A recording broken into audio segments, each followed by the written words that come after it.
Good evening, everybody. All right, well, welcome to our reception and toast to the 50th anniversary of Selma to Montgomery. We're all proud to be here with you this evening for this wonderful celebration.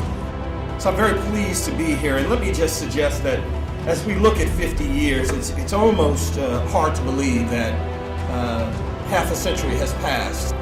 So as we all take a look around, I hope that this becomes not only to those of you who are here who lived it, those of us who learned it, and those of us who should know it. I hope it becomes more than a commemoration, more than just a march. I hope we understand that it's more than a movie. It's more than Black history. This is a seminal moment that changed not only Black America, but changed this country. We're not there yet, but we're a lot closer than we were. You're obviously a very big part of Montgomery. Our plant employs well over 3,000 people. The marriage between Montgomery and Hyundai has been a wonderful one, and we wanted to participate in the celebration of the 50-year anniversary. And this is our way of doing it. And we couldn't think of a better place to do it, to relish in the history of the Rosa Parks Museum and Library. And the change goes on slowly, and it's really important to understand that. It has a lot of implications for the future as we continue to move forward. So we wanted to recognize their hospitality, and we wanted them to provide them for a check of $10,000. And what that's going to allow them to do is open up the museum for free tomorrow to further the education of anybody that's around them. We want to provide greater access to everybody. That's our way of helping the community again, and it's our way of saying thank you. I also want to thank Hyundai Motors of America, not just for asking me to be here, and tell them about the importance of Black history. That's a far cry from what happened 60 years ago when I started practicing law. But to have these major companies recognize the importance of recognizing the contributions that everybody has made, I think that's very important. No one has a right to do less than their best. Many of us are under developing our potential. So I'm concerned about this issue.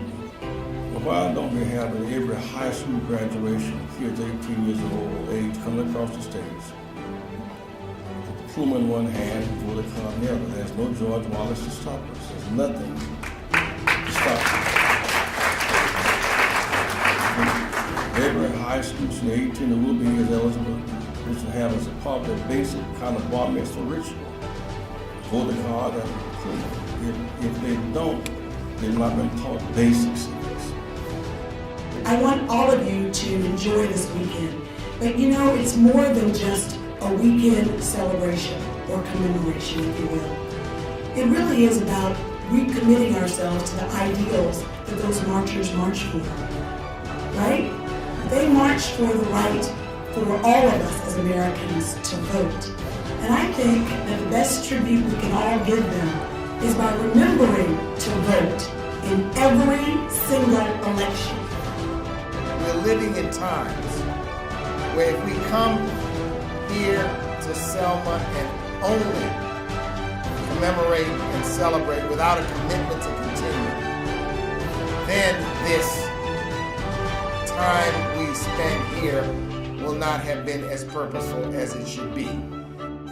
Everybody in this room, I'm challenging you. Search your heart, your mind, and even your schedule, because we have to find a way to make sure the sacrifice and the blood that was shed, more importantly, by so many people is not in vain.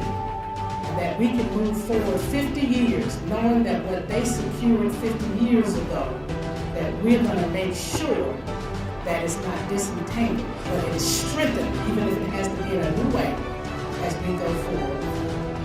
I'm hoping that the 100,000 people who are here or more will make a commitment to find out your friends, your neighbors, your relatives who are not committed yet to getting on a rainy day and vote vote.